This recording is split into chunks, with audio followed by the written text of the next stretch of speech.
مستر إسماعيل الذي وجد بني جاريد إثيوبيا صومالي هذا كسوغان دلنا كندا إن دوان يمنا يوب بيش جون أفرتدا مايركا مقالة دير دبا يمايركو حجينكا ومسؤولين سستري وكسعوتا مامل كاسي دير دبا دين مامل كصومالي إثيوبيا وحارنتي أي مسؤول كورتشينيا أو شعبوينها إثيوبيا دكان مقالة أوتوا ينوى يجي دبا إنك سوق قيب قلان وكلهم بلارن أو لغو قبنا يو هولكا أما هوتيلكا holiday in la yiraahdo horena loo oran jiray Chimo Hotel ee ku yaala iftaba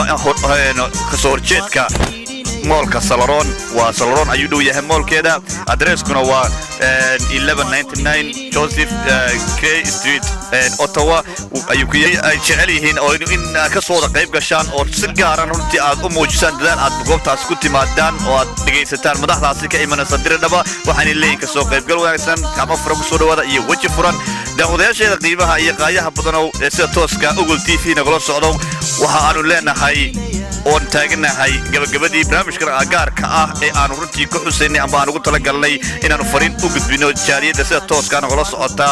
sida tooska YouTube-yada iyo Facebook-yada iyo nagu daawato goobaha media social-ka ee runtii bulshada ku kulantaba waa Maxamed Axmed Cige oo ile iyo saaxiibkay Cawaale Xaaji Ismaaciil oo isna runtii injineerkayga duubaya oo runtii aan aad ugu mahad celinayo waxaanu leenahay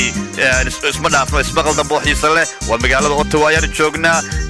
runtii waxaan rajaynaynaa aanu jeclaa mar walba inaad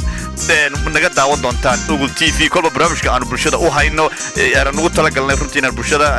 iyo community-ga Soomaaliyeed hadday noqoto Soomaaliya Itoobiya Djibouti kolba waxaan ku hadalnaa oo aan soo bandhignaa duruufaha kala duwan iyo xaaladaha kala gedisan ay ku jiraan dadka jaariyada dalalkaasi ka soo kala jeeda ama Soomaaliga marka guud la isku yiraahdo ummadda Soomaaliyeed ee degan magaaladan Ottawa iyo nawaaxigeedaba mar walbana xaaladooda iyo goob kasta ay ku sugan yihiin waan soo gudbin doonaa sidoo kale waxa aad nooga daawan doontaan mar walba oo aad ku xidhnaan doontaan shaashada aan ku leenahay YouTube-ka ee OUGOUL TV sidoo kalena Facebook-ga OUGOUL